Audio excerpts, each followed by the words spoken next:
Қанша ақша жұмсасаң да, қанша мастер-класс, неше түрлі тренингке барсаң да берілмейді бұл екі қасиет. Бірақ Алла Тағала соны оп-оңай Құран арқылы бере салып жатыр біздерге. Егер бұл екі қасиет дос болса бізге, құрметті жамағат, бұл бақыттың белгісі. Егер сұраса біреу бақыт деген не деген? Бақыт деген осы екі қасиет деді. Сол екі қасиетті Алла Тағала баяндайды. Осы Ибрахим, осы Исхақ, осы Яқуб улил айди дейді. Қол иелері болған. Қазір мағынасын түсінеміз.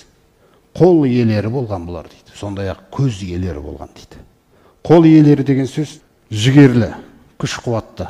Ибн Аббас радиаллаху анху түсіндіргендей, Аллаға бойұсынуда сондай жігерлі болған дейді бұлар. Қолдың айтылатын себебі, құрметті жамағат, Алла Тағала бір нәрсені парыз десе, ілінеді қолы, бітті, жібермейді ананы.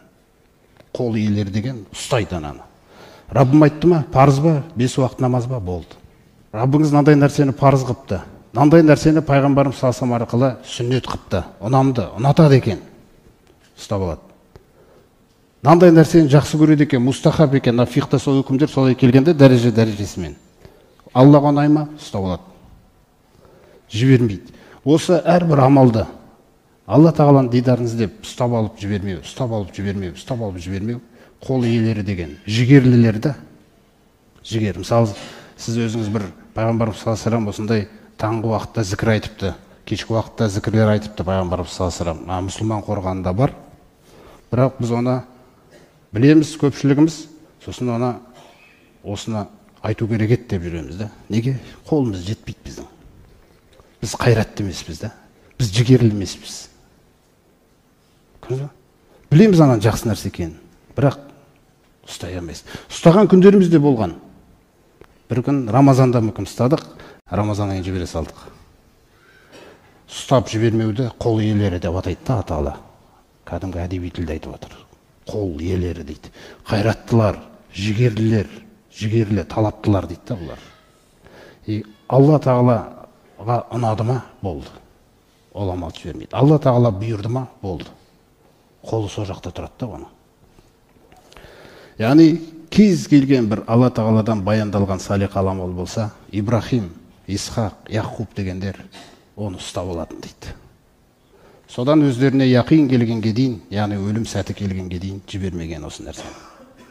Міне осындай құлдарын Алла Тағала қуаттылар құлшылықта, қол иелері деп жатыр.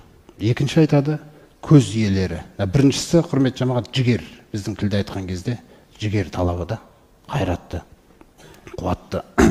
Екіншісі, көз иелері деген сөз Алланың дидарын іздеп жүретін адамдар дейді бұлар. Алла Тағаланың разылығы қай жерде, сол жерде міндетті түрде Ибрахим жүреді. Алланың разылығы қай жерде, сол жерде міндетті түрде Яқуб жүреді. Сол жерде міндетті түрде Исхақты табасың.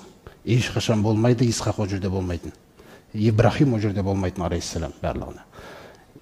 Исхақ о жерде болмайтын, Яқуб о жерде болмайтын да. Көз дегенде, құрметті жамағат, бәріміз көз иелеріміз, бірақ бұл көзді айтып тұрған жоқ та Алла Тағала.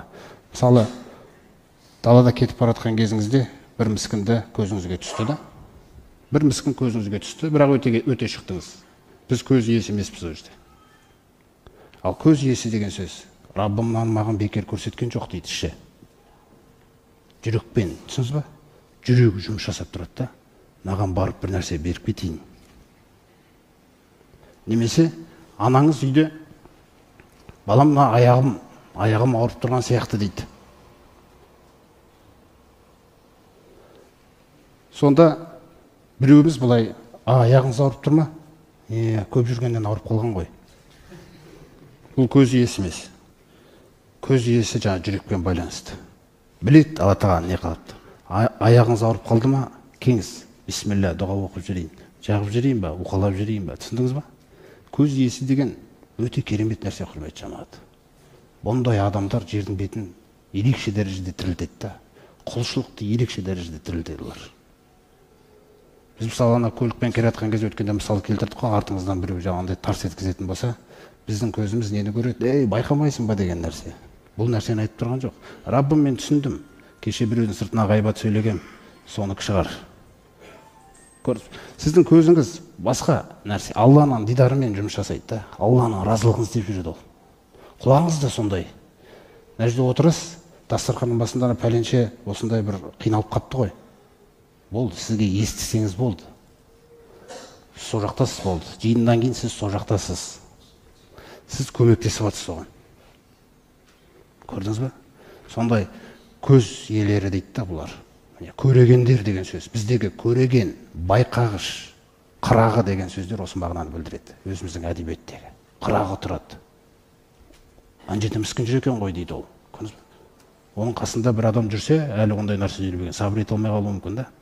Ана жерде бір міскін жүр екен, барып қайтайықшы. Ана жақта бір бауырымыз ауырып қапты, барып қайтайықшы. Ана жақта оның қасында жүру үшін де жаңағындай көз иесіне деген, көз иелеріне болу деген ниет керек. Сондықтан Алла Тағаланың дидары деген нәрсе, құрметті жамағат. Ол күнделікті өміріңізде Алланың разылығы неше түрлі істе тұрады сіз үйден шыққан кезде. Егер сіз көреген болсаңыз, сіз кәдімгідей жинайсыз жемісті. Егер сіз оны болмаса, сіз көп істерден жаңағы махрум қалып қаламыз да біз. 5 уақыт намаз дегенде, 5 уақыттың намаздың арасы осы амалдарға толу керек асылы. Әрбір 5 уақыт намаздың арасы сонымен толса, сол арқылы атал бізді күнәдан сақтайды екен. Егер ол нәрсе бізде болмаса, біз күнәларға ұрынады екенбіз ол нәрседе. 5 уақыт намаздың арасында. Міне, бұлардың қолдары Алла Тағала қалай сипаттап жатыр. Құлшылықта деген сондай қуатты бұлар. Салих аламал естіді ма, жібермейді дейді, оны болды. Қандай жерде бір Алланың разылығын іздеді ма, болды, сол жерде жүреді дейді ол. Міскін ба, міскін, науқас па, науқас, көмір түсіре ма, көмір түсіреді. Оны тоқтату мүмкін емес дейді. Тоқтату мүмкін емес. О Аллаға арналған адамда. Қараңыздар, Алла жүрегі Алла Тағаласының разылығына арналған адам. Міне осындай үлкен тұлғаларда бұлар. Осыларды бізге ғибрат етіп Алла Тағала баяндап жатыр. Мүмкін біреуімізге осы қасиеттер жұға бастарда. Мүмкін біз осыны үлгі тұтып, жақсы істерге көбірек ұмтыла бастайтын шығармыз.